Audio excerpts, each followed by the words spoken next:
Hi guys, I am Nasir Khan and you are watching NK's Grammar Galaxy. In the previous video we learned the part of speech pronoun. In this video we are going to learn the part of speech verb. Guys, हमें पता है कि part of speech में verb बहुत ही important part of speech है. हम कह सकते हैं जैसे इंसान के शरीर में रीढ़ की हड्डी का महत्व है, इस तरह पार्ट ऑफ स्पीच में वर्ब का इम्पोर्टेंस है. तो आइए आज सीखते हैं verb. Let's begin with the definition of verb. Verb की definition: a word that expresses an action or state of being. Verb वो वर्ड है जो किसी एक्शन को एक्सप्रेस करता है. For example, eat, eating, eating a mango. The boy is playing, play. या किसी स्टेट को एक्सप्रेस करता है. स्टेट हम कहते हैं he is a doctor. Doctor होना बताता है. आई एम अ टीचर, टीचर का होना बताता है.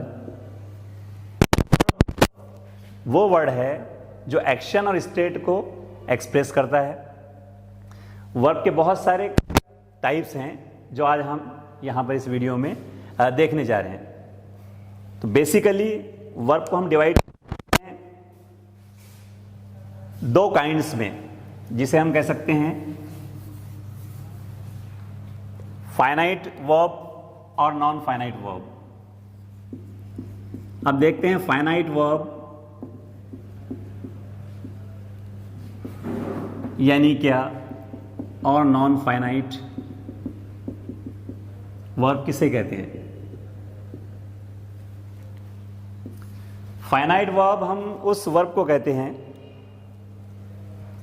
जिसमें सब्जेक्ट में अगर चेंज हो, if there is a change in the subject और its number, then finite verb also changes. अगर उसके सब्जेक्ट में चेंज हो, for example, I eat a chocolate. एक सेंटेंस है, यहां पर सब्जेक्ट है आई. अगर मैं सब्जेक्ट में यहां चेंज कर दूं, इन प्लेस ऑफ आई अगर मैं ही यूज करूं यहां पर, तो वर्ब में चेंज हो जाएगा he eats a chocolate. Third person singular होने की वजह से उसमें एस ऐड कर दिया जाएगा. इसमें चेंज हुआ है, यानी ये यहां पर फाइनाइट वर्ब है. सब्जेक्ट की बजाय अगर उसके नंबर में चेंज होता है, अगर फॉर एग्जांपल अगर मैं कर दूं ही एंड आई, अब ये सब्जेक्ट का नंबर चेंज हो चुका है. यहां एक बात और आप ध्यान रखें, मैंने आई पहले नहीं लिखा है, यहां पर ही पहले लिखा है. इंग्लिश में तरीका ये होता है कि हम आई को बाद में लिखते हैं और ही को हम पहले लिखते हैं. अगर हम आई एंड ही करते हैं तो ये एक किस्म की ग्रामेटिकल मिस्टेक होगी, इसका भी आप ध्यान रखें. ही एंड आई, अब नंबर ये सिंगुलर से प्लूरल हो गया है, इसलिए वापस से हम उसको ईट करते हैं. तो जो चेंजेस हो रहे हैं इसलिए इसे हम कहेंगे फाइनाइट वर्ब. तो डेफिनेशन फाइनाइट वर्ब की ये हुई. A finite verb is a verb that changes when there is a change in the subject or in the number or in the tense. ये हो गया finite verb.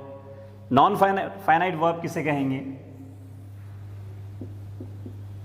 नॉन से आप याद रखिए, नॉन फाइनाइट वर्ब जिसमें सब्जेक्ट का, number का, टेंस का कोई असर ना हो. Non-finite verb is not affected by the change in the subject or in the number or in the tense. Generally non-finite verbs जो होते हैं वो होते हैं infinitive, gerund and participles. Participle. Infinitive हमें पता है, इन्फिनेटिव किसे कहेंगे हम? इन्फिनेटिव कहते हैं हम टू प्लस वर्ब की first form. For example to go, to come, to eat, to drink, ये सब इन्फिनेटिव होते हैं। अब ये इन्फिनेटिव कभी चेंज नहीं होंगे। फॉर एग्जाम्पल मैं यहां लिखता हूं एक sentence, Lata likes to sing classical songs। अब यहां पर लता likes to sing classical songs, तो इसमें वर्ब देखिए, एक likes ये वर्ब हुआ और एक to sing ये वर्ब हुआ। तो पहला जो likes है ये चेंज होगा, लता है she, थर्ड पर्सन सिंगुलर, इसकी वजह से वहाँ पर लाइक हुआ, तो ये चेंज होगा। चेंज हुआ इसलिए कहलाएगा फाइनाइट वर्ब। टू सिंग ये चेंज नहीं हो सकता, टू सिंग ही रहेगा, इसलिए ये कहलाएगा नॉन फाइनाइट वर्ब। तो एक इन्फिनेटिव है जो चेंज नहीं होगा वहाँ पर। दूसरा है जेरंड। जेरंड किसे कहेंगे हम? जेरंड हम कहेंगे वर्बल नाउन को in a verb plus ING form. For example sing, singing, going, eating. Gerund verbal noun, half noun half verb, तो जेरंड भी कभी चेंज नहीं होगा। For example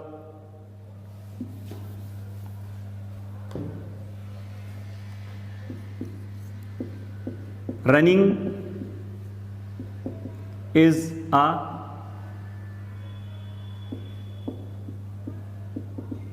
good habit. Running change नहीं होगा कभी, आप ध्यान रखें इसमें। तो जेरंड ये नॉन फाइनाइट वर्ब का एक एग्जांपल है। Then participle. पार्टिसिपल दो टाइप के होते हैं। एक टाइप पार्टिसिपल की कहलाती है प्रेजेंट पार्टिसिपल, और दूसरी टाइप कहलाती है past participle. Present participle verb की आईएनजी फॉर्म, जब वो एडजेक्टिव का काम करे, और पास्ट पार्टिसिपल वर्ब की थर्ड फॉर्म। इस बात को आप ध्यान में रखें। तो ये सब नॉन फाइनाइट वर्ब्स की एग्जांपल है। इन्फिनेटिव अगर हम यूज करते हैं, जेरंड हम यूज करते हैं, पार्टिसिपल हम यूज करते हैं, तो ये सब नॉन फाइनाइट वर्ब्स होंगे। Means these verbs will not undergo any change. किसी भी चेंज किस्म का इसमें चेंज यहाँ पर नहीं होगा। तो ये फाइनाइट वर्ब और नॉन फाइनाइट वर्ब हमने देखा। अब देखते हैं हम प्रिंसिपल वर्ब। प्रिंसिपल वर्ब जिसे हम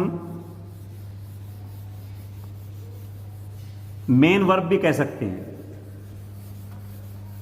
और एक और नाम है उसका, उसे कहेंगे हम लेक्सिकल वर्ब। प्रिंसिपल स्पेलिंग का ध्यान रखें, PRINCIPAL प्रिंसिपल वर्ब है। हम उसको PLE लिख देते हैं अक्सर। प्रिंसिपल वर्ब जिसे हम मेन वर्ब भी कहते हैं। प्रिंसिपल वर्ब में सबसे पहले हम देखते हैं डायनामिक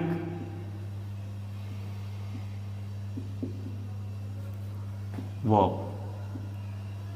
अब प्रिंसिपल वर्ब हम पता है V1, V2, V3 हम लेते हैं उसमें। तो उसमें डायनामिक वर्ब वो है जिसमें कोई फिजिकल एक्टिविटी इन्वॉल्व हो। डायनामिक के मायने होते हैं एक्टिव, यानी जिसमें कोई फिजिकल एक्टिविटी इन्वॉल्व हो वो कहलाता है dynamic verb. For example eating, eat कर रहे कोई चीज़ हम, तो ये डायनामिक हुआ। प्लेइंग, तो वहाँ फिजिकल एक्टिविटी दरकार होती है हमको, वहाँ पर प्लेइंग डायनामिक वर्ब हुआ। हिटिंग, हिट में fighting, kicking, all these are dynamic verbs. Dynamic verbs जिसमें फिजिकल एक्टिविटी इन्वॉल्व हो। Eat, ate, eaten. Second, stative verb. Main verb में एक होता है स्टेटिव वर्ब। जैसे हमने डेफिनेशन में देखा कि वर्ब या तो एक्शन को बताता है या स्टेट को बताता है। तो कुछ वर्ब ऐसे होते हैं जिसमें फिजिकल एक्टिविटी नहीं होती, बल्कि उसमें एक स्टेट होती है, एक हालत होती है उसमें। फॉर एग्जाम्पल, अगर हम उसे कहेंगे I like to read novels, मैं नॉवेल्स को पढ़ना पसंद करता हूं। यहां लाइक करना है, उसमें कोई फिजिकल एक्टिविटी नहीं है।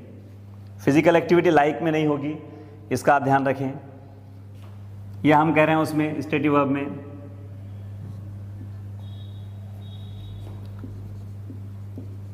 I want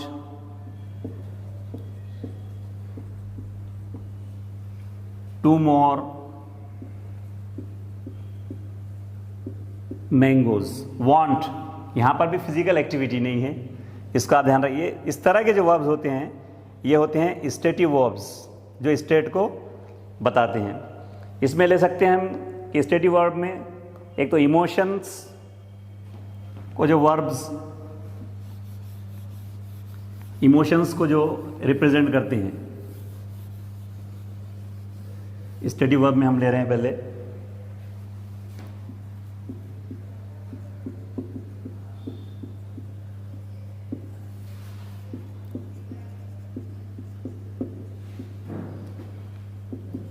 emotions. इमोशंस में हम ले रहे हैं like, want, dislike, want, dislike,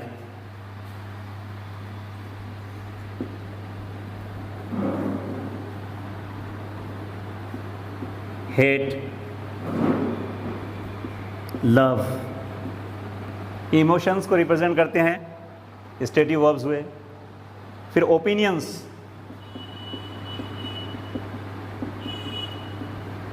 opinions में हम ले सकते हैं यहां पर agree,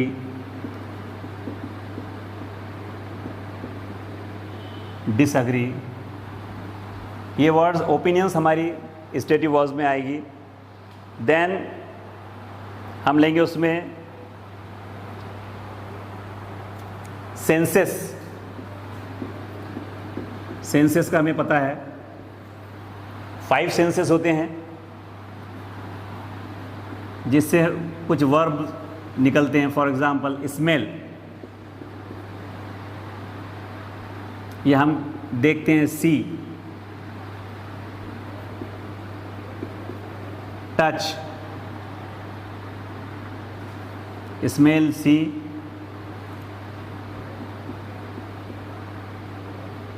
touch, taste and fifth hear. ये सेंसेस, इससे जब कोई वर्ब्स होते हैं यूज़ करते हैं हम, तो उस वक्त भी हम जो वर्ब यूज़ करते हैं वो स्टेटिव वर्ब कहलाता है। और लास्ट में होती है स्टेट्स खुद, कंडीशन जिसे हम कहेंगे। जैसे टायर्ड हो जाना, तब हम कहते हैं आई एम टायर्ड। तो होना, टू बी की जितनी फॉर्म्स हैं वो सब हम स्टेटिव वर्ब्स में यूज़ करते हैं। तो ये हुए हमारे प्रिंसिपल वर्ब के डायनामिक वर्ब और stative verb. Let's move on to the next type of verb, that is linking verb. ये बहुत इंपॉर्टेंट है linking verb.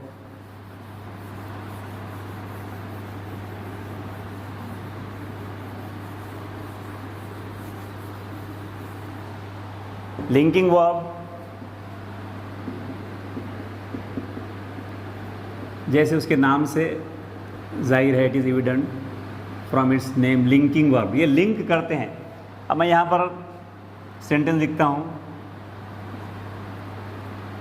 I a teacher,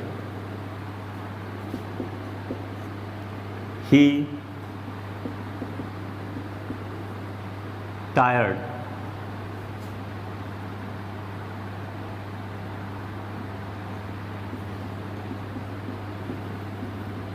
this pen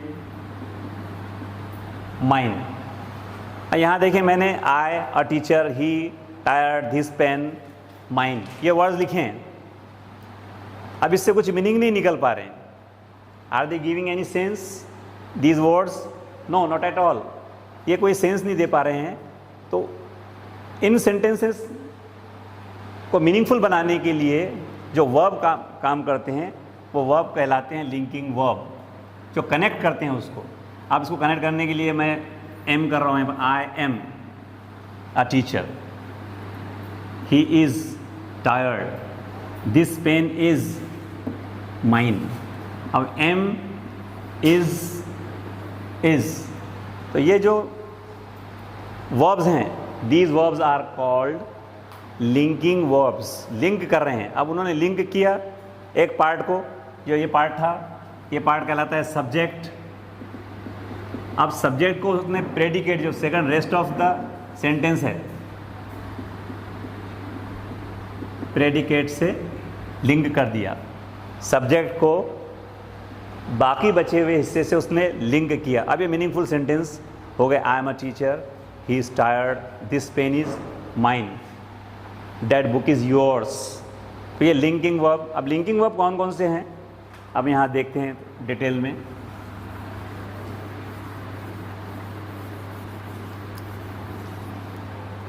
linking verb जो हैं, टू बी की जितनी forms हैं, फॉर एग्जाम्पल जब प्रेजेंट की फॉर्म लेंगे हम, am is are, am is are, was were, then will be, फिर हम लेंगे बीइंग। बीइंग यूज होता है एक कंडीशन से दूसरी कंडीशन में जाने के लिए। Then been. All these verbs are called linking verbs. Am is are, was were, will be, being, been, ये लिंकिंग वर्ब्स हैं बेसिक, ध्यान में रखें आप। इसके अलावा और कुछ लिंकिंग वर्ब्स हैं। फॉर एग्जाम्पल सीम, लगना, जो स्टेटिव वर्ब भी हैं। Sound, he seems to be tired, वो थका हुआ लगता है, उसको कहें। It sounds well. Taste, this food tastes delicious. तो जब हम इन लिंकिंग वर्ड से किसी नाउन को लिंक करते हैं, किसी प्रोनाउन को लिंक करते हैं, किसी एडजेक्टिव को लिंक करते हैं, तो तब एक मीनिंगफुल सेंटेंस बनता है। तो ये लिंकिंग वर्ब भी बहुत इम्पॉर्टेंट है, इसका आप ध्यान रखें।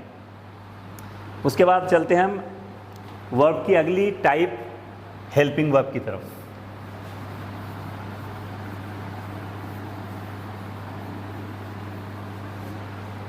Helping verb. Helping verb is basically divided into two types. First one is primary auxiliary verb. Primary auxiliary verb. Then modal auxiliary verb. अब देखते हैं प्राइमरी ऑक्सिलरी वर्ब क्या है। Primary auxiliary verb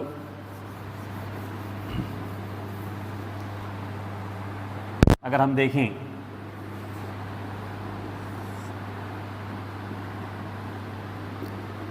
M is are present tense में, do, does, was, वर,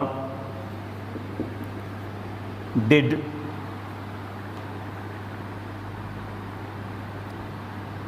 ये primary auxiliary verb है। इसका आप ध्यान में रखें। अब यहाँ एक कन्फ्यूज़न पैदा हो सकता है कि हमने लिंकिंग वर्ब्स देखे, लिंकिंग वर्ब्स में हमने एम, इज़, आर, वाज, वर देखे, और यहाँ हम हेल्पिंग वर्ब पढ़ रहे हैं, तो उसमें प्राइमरी ऑक्सिलरी वर्ब में भी हम am, is, are, do, does, was, were देख रहे हैं। तो इसको डिफरेंशिएट कैसे करेंगे? How will we differentiate between the two? तो उसका सिंपल और बहुत आसान तरीका ये है कि प्राइमरी ऑक्सिलरी वर्ब यानी वो वर्ब जो मेन वर्ब को हेल्प करते हैं सेंटेंस बनाने में, तो अगर प्राइमरी हेल्पिंग वर्ब के साथ अगर कोई मेन वर्ब आता है, फॉर एग्जांपल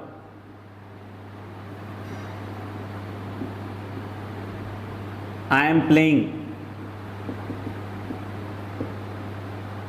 प्लेइंग चेस, मैं चेस खेल रहा हूँ, तो यहाँ पर एम देखिए, एम के साथ यहाँ पर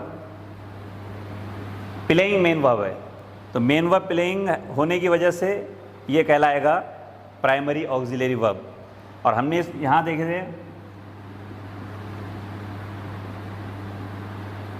आई एम अ डॉक्टर, यहाँ पर एम के बाद हमको कोई मेन वर्ब नज़र नहीं आ रहा, क्योंकि यहाँ जो आर्टिकल है डॉक्टर एक नाउन है, मेन वर्ब वहाँ से गायब है।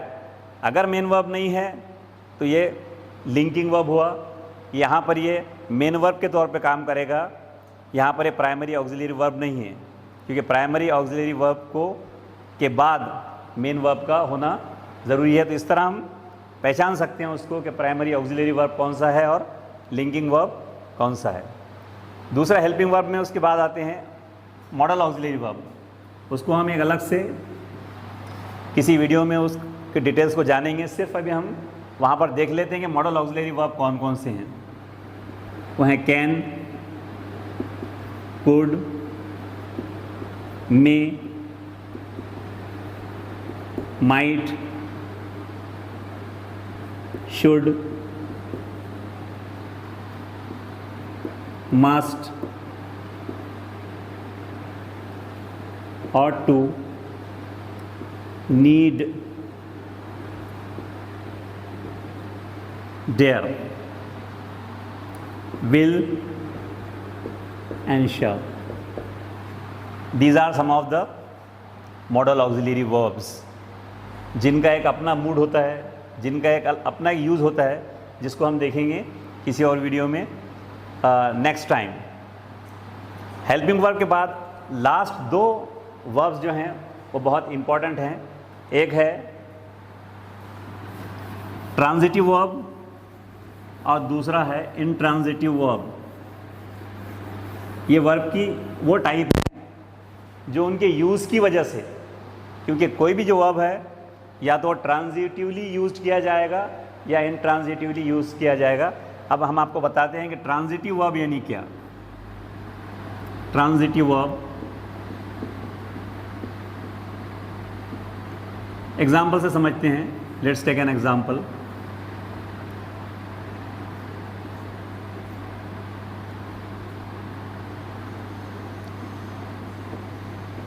I write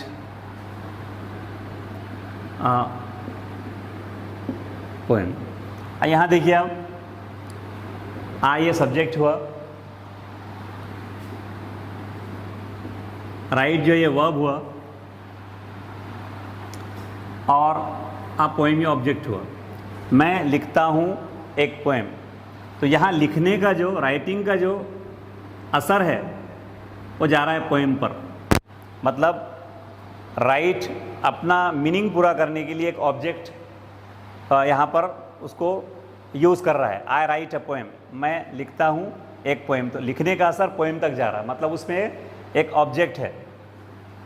तो जिसमें ऑब्जेक्ट हो वो कहलाता है ट्रांजिटिव वर्ब। उसको हम सिंपल लैंग्वेज में कह सकते हैं transitive verb having an object, that is transitive verb, जिसमें ट्रांजिशन हो रहा है एक्शन का। सेकंड,